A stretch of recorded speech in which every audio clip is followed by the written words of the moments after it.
କଥାରେ ଅଛି ମାନବ ଜୀବନ ନୁହେଁ କେବଳ ବର୍ଷ ମାସ ଦିନ ଦଣ୍ଡ କର୍ମେ ଯିଏ ନର କର୍ମ ଏକା ତାର ଜୀବନର ମାନଦଣ୍ଡ। ମୋ ନାମ ସୁରେଶ କୁମାର ଜେନା, ସାକ୍ଷୀନପୁର ଶାଳିଗୁଠା, ଥାନା ଦଳେଶ୍ୱର, ଜିଲ୍ଲା ବାଲେଶ୍ୱର। ମୁଁ ସାଧାରଣତଃ ଜଣେ ପେଶାରେ ଇନ୍ସୁରାନ୍ସ ଆଡଭାଇଜର ଏବଂ ଟାଟା ଏଆଇର ଲିଡର ଅଛି। ମୁଁ ପ୍ରଥମ ଏଇ ଏଞ୍ଜେଲ ଥେରାପି ଫେସବୁକରୁ ଦେଖିଲି ଏବଂ ଯେଉଁଦିନ ଦେଖିଲି ସେଇଦିନ ମୁଁ ରେଜିଷ୍ଟ୍ରେସନ କରିବା ପାଇଁ ମନ ବହୁତ ବ୍ୟାକୁଳ ହେଲେ ଏବଂ ରେଜିଷ୍ଟ୍ରେସନ କରିଥିଲି। ମୁଁ ଏଞ୍ଜେଲ ଥେରାପି କୋର୍ସ ନେବା ପୂର୍ବରୁ ସଦାବେଳେ ବହୁତ ଟେନସନରେ ରହୁଥିଲି, କିନ୍ତୁ ଏଇ ଲଗାତାର 6 ଦିନ ୱେବିନାରରେ କ୍ଲାସ୍ କଲା ପରେ ମୋର ସେଇ ଯେଉଁ ଟେନସନଟା ବର୍ତ୍ତମାନ ସୁଦ୍ଧା 0 ପଏଣ୍ଟରେ ପହଞ୍ଚି ଯାଇଛି।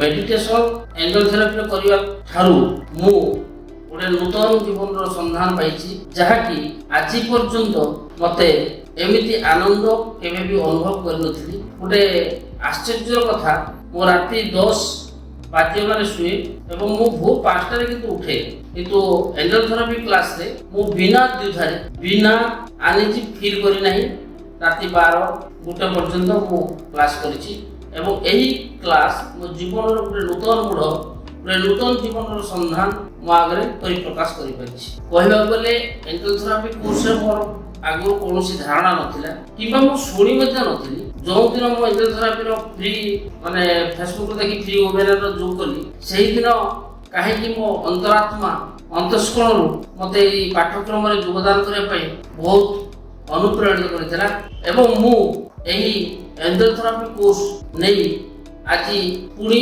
ଏହାର ନେକ୍ସଟ କୋର୍ସକୁ ଯିବା ପାଇଁ ମଧ୍ୟ ସ୍ୱତଃସ୍ଫୂର୍ତ୍ତ ଭାବେ ମୋତେ କିଏ ଆହ୍ୱାନ କରୁଛି ଜାଣି ମୁଁ ବହୁତ ଖୁସି। ତଥାପି ଏହି ଏଞ୍ଜେଲ ଥେରାପି କୋର୍ସରେ ଯେଉଁ ଏଞ୍ଜେଲ ମାନଙ୍କର ଯେଉଁ ବାର୍ତ୍ତା, ଯେଉଁ ସହଯୋଗ, ମୁଁ କିଛି ମାତ୍ରାରେ ଏହାକୁ ଉପଲବ୍ଧି କରିପାରିଛି। କହିବାକୁ ଗଲେ ଏହି ଏଞ୍ଜେଲ ଥେରାପି ପ୍ରତ୍ୟେକ ମଣିଷ ଜୀବନରେ ଅନ୍ତର୍ନିହିତ ଶକ୍ତିକୁ ଉଦ୍ଯାପିତ କରିବା ପାଇଁ ପୁଣି ଆଉ ଥରେ ଏଞ୍ଜେଲ ଥେରାପି ପଢ଼ିବା ଆବଶ୍ୟକ। କାହିଁ ପ୍ରତ୍ୟେକ ଘରର ସମସ୍ୟା ନିଶ୍ଚିତ ଭାବରେ ଅଛି।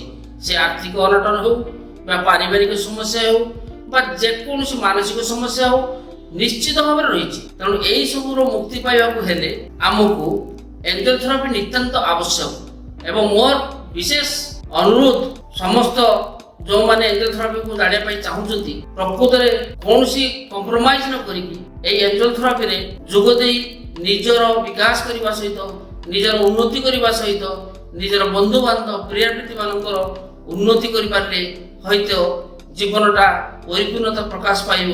କାହିଁକି କଥାରେ ଅଛି ମାନବ ଜୀବନ ନୁହେଁ କେବଳ ବର୍ଷ ମାସ ଦିନ ଦଣ୍ଡ କର୍ମେ ଯିଏ ନର କର୍ମ ଏକା ତାର ଜୀବନର ମାନଦଣ୍ଡ।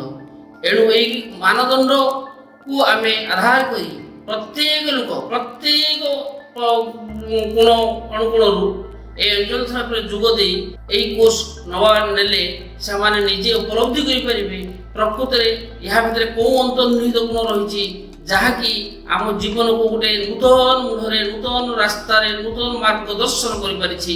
ଏତିକି କହି ମୁଁ ସମସ୍ତଙ୍କୁ ମୋର ଆନ୍ତରିକତାରୁ ଧନ୍ୟବାଦ ଜଣାଉଛି ତଥା ମୋର ଗୁରୁ ଆର୍ ଭେଙ୍କଟ ସାର୍ଙ୍କୁ ବହୁତ ବହୁତ ଧନ୍ୟବାଦ ଏବଂ ଏଞ୍ଜେଲ ଥେରାପିର କୋର୍ସ ଯେଉଁମାନେ ନେଉଛନ୍ତି ତାଙ୍କୁ ମଧ୍ୟ ମୁଁ ଧନ୍ୟବାଦ ଦେଉଛି ତଥା ମୋର ଡିଅର ଏଞ୍ଜେଲ ମାନଙ୍କୁ ମଧ୍ୟ ମୁଁ ଧନ୍ୟବାଦ ଦେଇକି ମୋର ବକ୍ତବ୍ୟ ରଖୁଛି।